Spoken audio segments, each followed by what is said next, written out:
problem as Cassidy, and it will just be a more reliable choice. It will just be the Talia, another champion that Afreeca have shown they have prowess with. Kuro had some really good games on built into any offensive itemization outside of Wit's End now, so less of a pick. Here comes Kuro. There we go, yeah, that's going to be a gank coming up from the top lane. Kuro and Spirit here jump on top of Helper. The wall's there, nowhere for him to go. That's first blood over to Afreeca Freecs. As the Talia picks it up by Spirit, MaRin did back off. Now Malrang coming around the side, does not have the smite, will not be able to take this away, and throws in to back him up. Malrang, does he want to pursue this? As the Stand United coming through, dashes forward, gets on top of Spirit, and he gets taken out. Cepted finding the kill now, slowing up Kuro with that newfound red. Yeah, and now they're just looking for more in the mid lane. Sonic Wave comes through, kick back on the Dragon's Rage. Kuro goes down, and Cepted finds his second kill, nicely executed by Malrang. Cleanly damage. It is faster to take, but still a lot to learn about it as an objective. Oh, that's going to be the flash forward here. Unleash Power comes through. They get the stun. And that's going to be the resonating strike from Malrang straight in underneath the turret. They find a kite back a little bit, delay this take on the turret. Meanwhile, Helper all on his own, some down in the bottom lane. Dravenel not going to connect, but it doesn't really matter. Kramer still comes up. And the barrier wasn't used, but obviously not to know at that time. It was really close, so better safe than sorry, but that just means that Kuro's going to be that much more susceptible to being ganked. Speaking of which, Spirit tries to run at the Syndra, but looking for a pick. They also have MaRin coming up. Pitching down from below, dashes forward, gets in on top of Malrang, at least for the start, but Tusin walking in by himself gets absolutely destroyed by the Syndra. Now Ever8 going to seek to turn this one around. Malrang throws out that Sonic Wave, lands it onto Kuro. Trades between him and Shen because MaRin's 2 levels up and plenty of items. Well, Deul's walking forward. Junk's starting to come through here from Kramer. Answers to that 90 cat Ultra net. Now that Stand United coming down onto the Caitlyn, but it's not going to be in time. He already gets taken out. The kill goes over to Spirit. Ella going low, gets taken out. The cash in coming through from Kramer. Big burst of gold. This looks like the answer is going to be yes. Everybody piling in. MaRin waiting over the wall to come in from behind. TP's going to be burned out here by Helper. Trying to join in. Throws out that nice turn. Unleash Power. Finds the first kill in onto Tusin. Now Cepted running for his life. Grand challenge was thrown down. The kickback comes through from the Dragon Rage, but MaRin dashes forward, completes the challenge, finds the kill in onto the Syndra, and the rest of Ever8 have to kite back. Game's at right now. MaRin just trying to take away as much as he possibly can. Moves over to the red buff. Gets that one out. Taunt comes through. Do they want to try to collapse onto this? The stun comes down, and Cepted finds the kill, his 5th of the game. 5-1-3 on can have on the Baron. We turn onto it now. Baron damage is decent on their side, but now we're going to see Afreeca with the contest. 12 seconds here on MaRin. Still has the TP available, and there's a ward in the pit that has not been cleared. Weaver's Wall comes down, cutting them off inside the pit.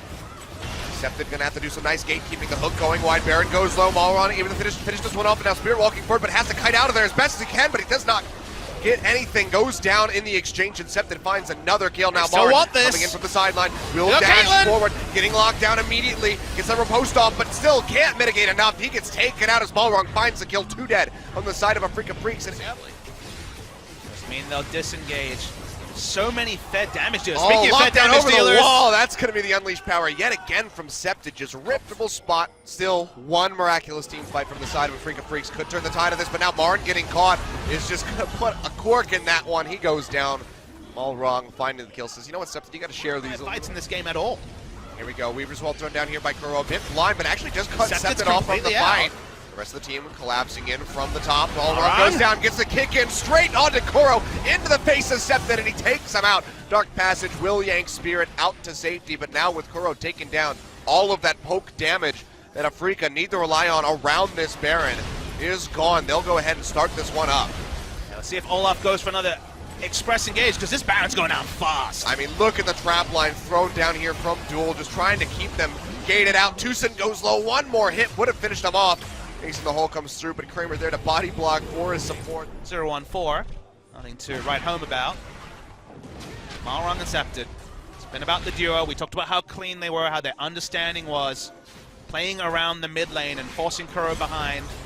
Kuro might have made it a bit easier with the self-counter pick, but let's focus on what's good. And that is Ever8. Feels like they're one. Able to find it here. But now look at all those super creeps. 4 in this bottom lane wave getting ready to push forward. Yeah, the desperation's there from the side of Afreeca. That much is clear. Weaver's Wall not quite going to cut off those super creeps, however, so they're still pushing in.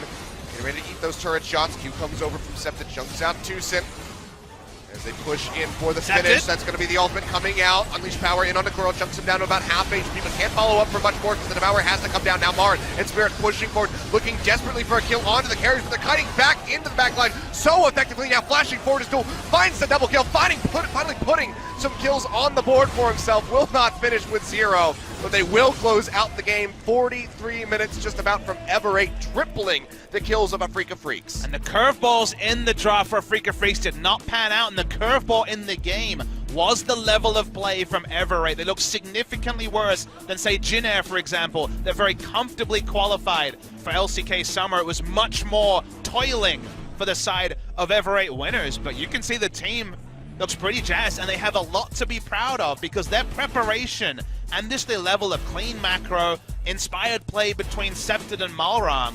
Everate winners, you wanted to put them in that 9th or 10th space box that previously Kongdu Monster occupied, and suddenly it's only a single game, it's only the start of the season, but there's a lot to like about the side of Everate. And on the side of Afreeca, they tried a lot of things at once. Risky draft, low wave clear, the Draven and the Fiora at the same time, self-counter picking in mid lane, and they were put to the sword. So well played to Everate.